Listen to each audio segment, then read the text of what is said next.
Hello, I'm Kathleen, and I want to welcome you to Godly Play today here at Clayton Valley Presbyterian Church. Godly Play is a Montessori-based program of spiritual formation, and typically we come here from the sanctuary, where we spend some time with Pastor Barbara, and we gather at the door to make ourselves ready to come into this sacred space. Whoever is the storyteller will work with the teacher at the door to greet each child, each young person, one by one, for we are called by name.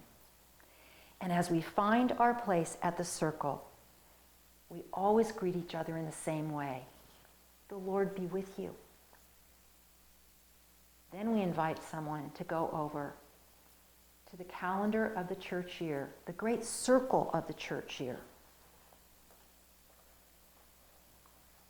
where every beginning is an ending and every ending is a beginning, to find where we are. And we see where our arrow is.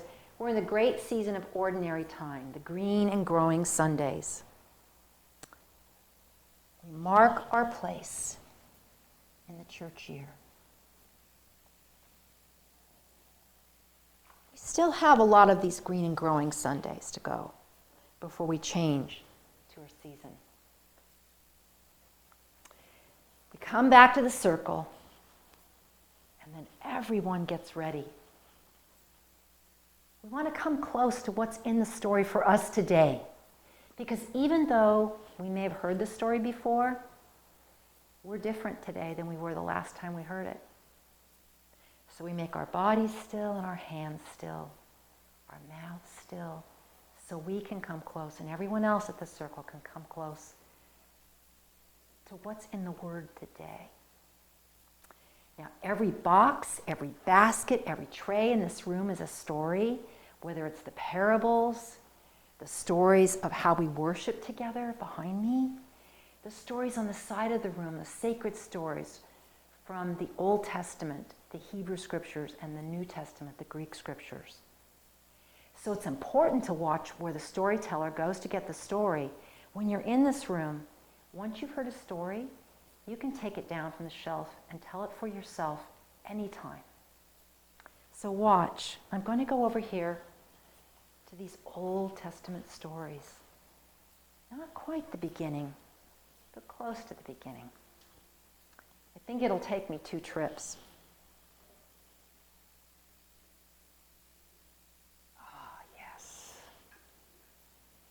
You might have an idea of what our story is now. Some of you will say, "Oh, I know that story. I love that story." I also need these baskets to help tell our story today.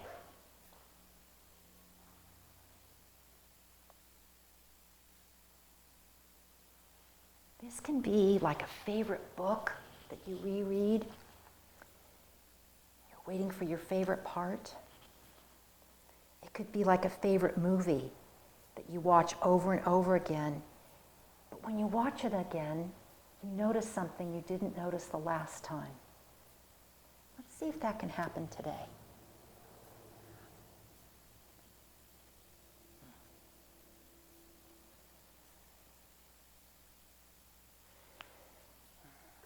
Brown like the earth, especially our hills right now, right, are this brown color.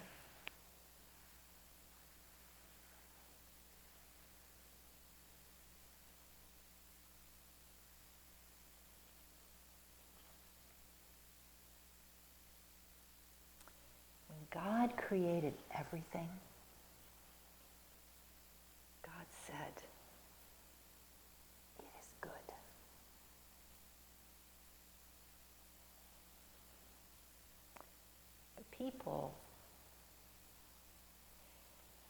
People began to do bad things.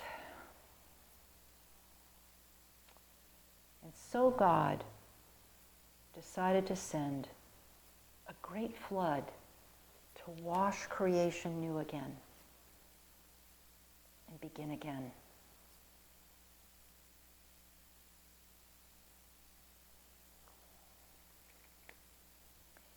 God saw a good family. There was Noah and his wife, Naamah.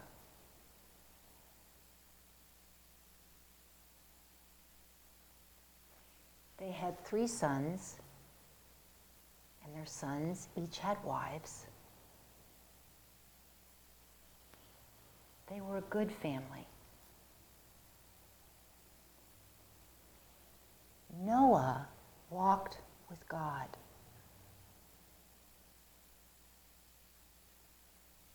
And Noah came so close to God, and God came so close to Noah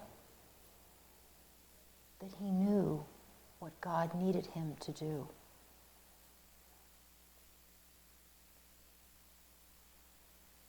God asked Noah to build a huge boat called an ark.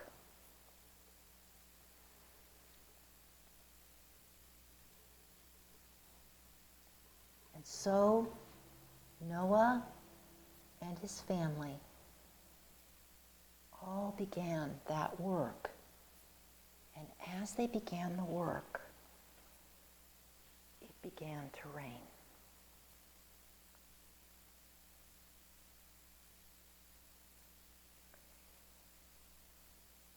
As they got toward the time when they were completing the boat,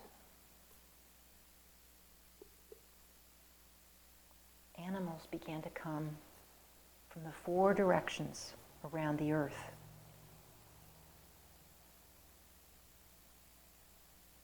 All manner of animals came. They came 2 by 2.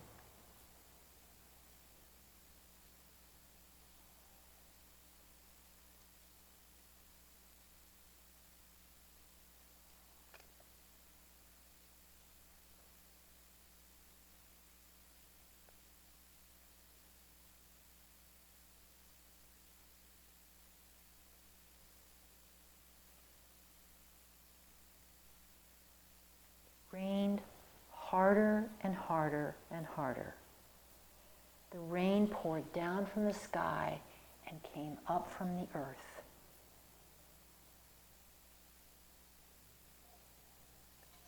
Noah and his family were finishing the ark, and they put out a great ramp.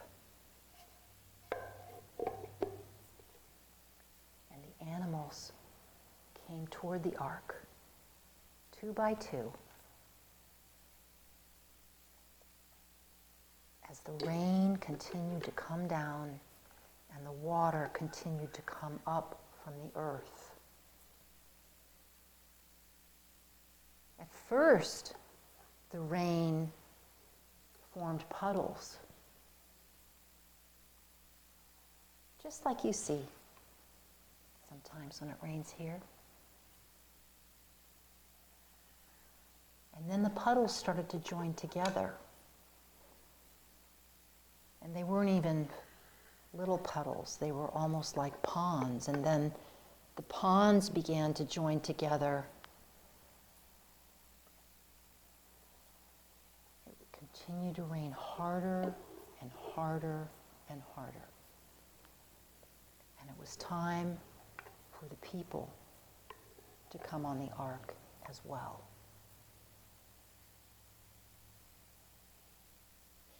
Naamah gathered the seeds around the earth and gathered them in her apron to carry onto the ark.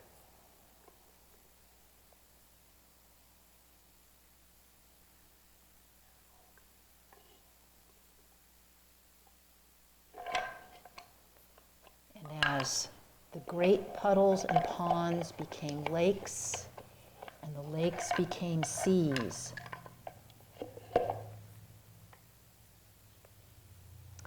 the boat began to rise.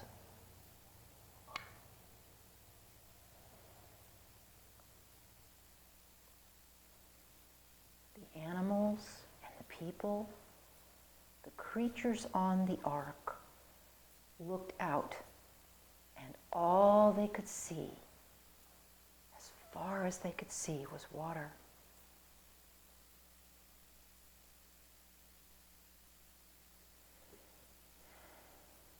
It rained for 40 days and 40 nights. And then the rain stopped. God sent a great wind to begin to dry up the rain.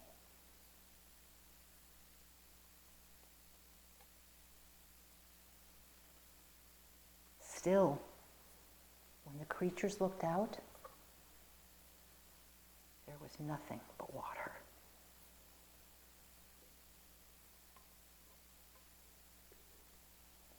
Noah waited. And then he went to the dove.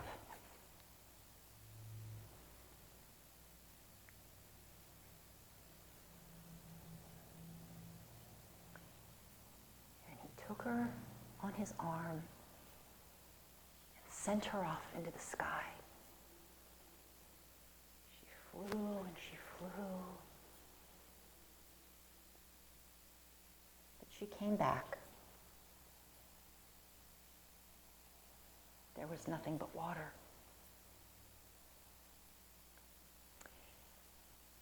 Noah waited another week.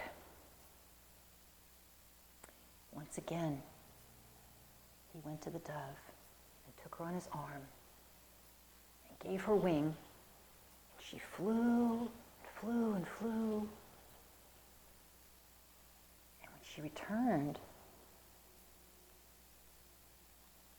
she had an olive leaf in her beak. Something green and growing had emerged. So once again, Noah waited. And this time, when he gave the dove wing, and she flew, he saw her off into the distance. He couldn't see her anymore. She did not return. For there was a tree where she could build her nest.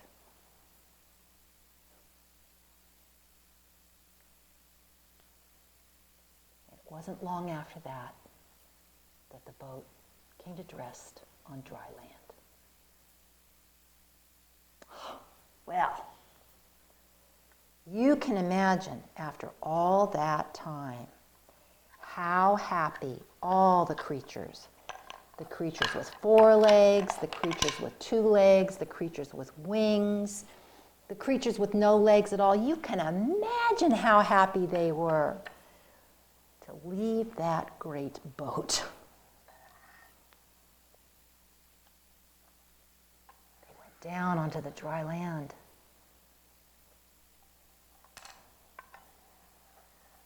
They were safe. They had survived.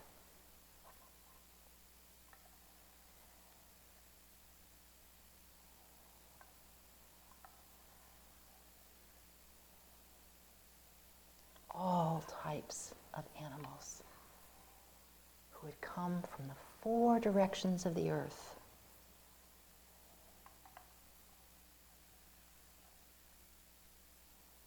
And Noah's sons and their wives, and Naamah with her apron of seeds.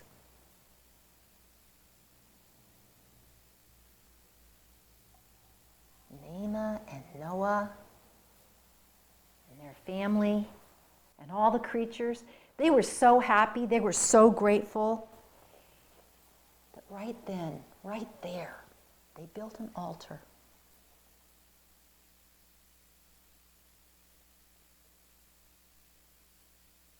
Built a place where they could worship and give thanks to God for speaking to them, for showing them what to do to survive and to go on.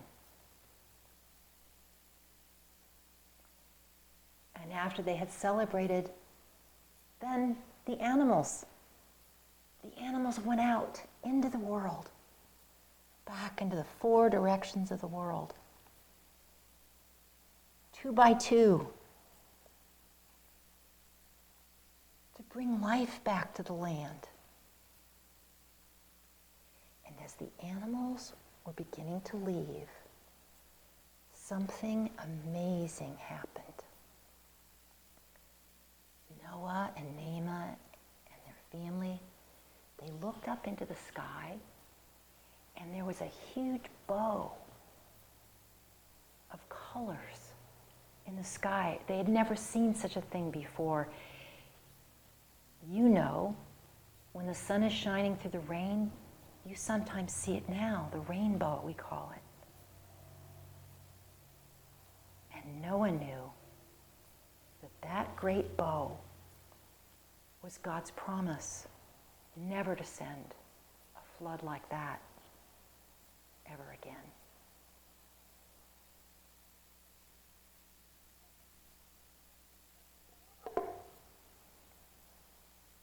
Noah and Naamah and their family went out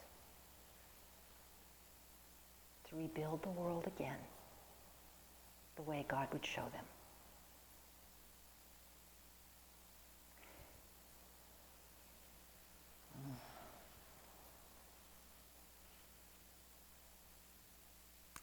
I wonder what you like the best about this big story. Some of you have heard this story before. I wonder if there's a part today that you heard that was different than how you heard it before.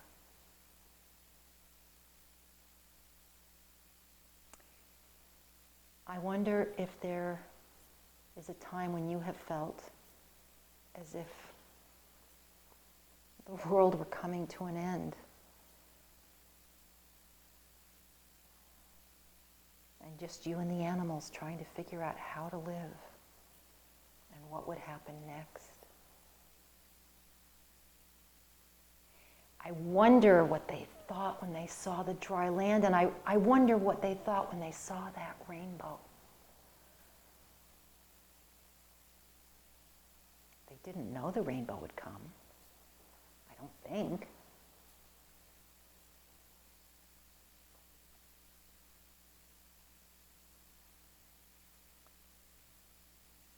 I wonder where you are in this story. I wonder what part of the story might be about you or about us.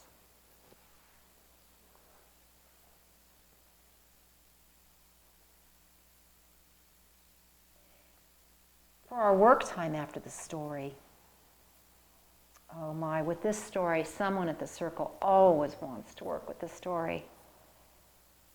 And when we work with the story, it's how it becomes our own forever.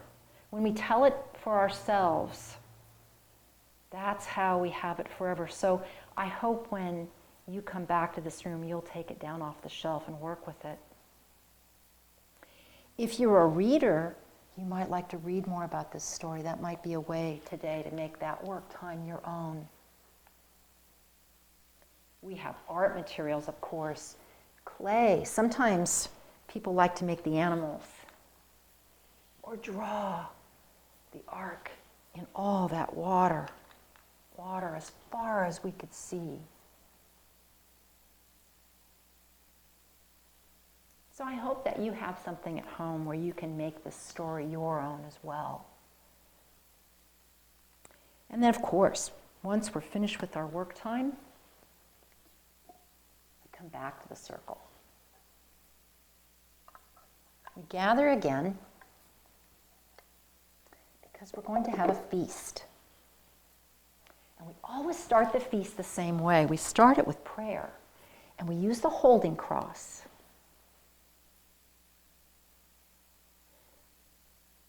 It's just nice to have it in our hand as we say a prayer that maybe doesn't even have any words. Or the words might be so quiet that only God hears them. Some people like to pray aloud, and so when we're at the circle, everyone makes themselves still so that no one who has a prayer will be disturbed when it's their turn. We pass the holding cross around the circle until it comes back to the storyteller, and then together We always say the prayer that Jesus taught us so long ago and still teaches us. Our Father who is in heaven, holy is your name. And then, in Jesus' name, we have the feast. We remember when Jesus gathered with his friends in the upper room. They had a great meal, and when everyone had eaten and had enough to drink, then Jesus did something that they didn't really understand at the time. He took the bread and he broke it. He blessed it and he said, "Take and eat all of this.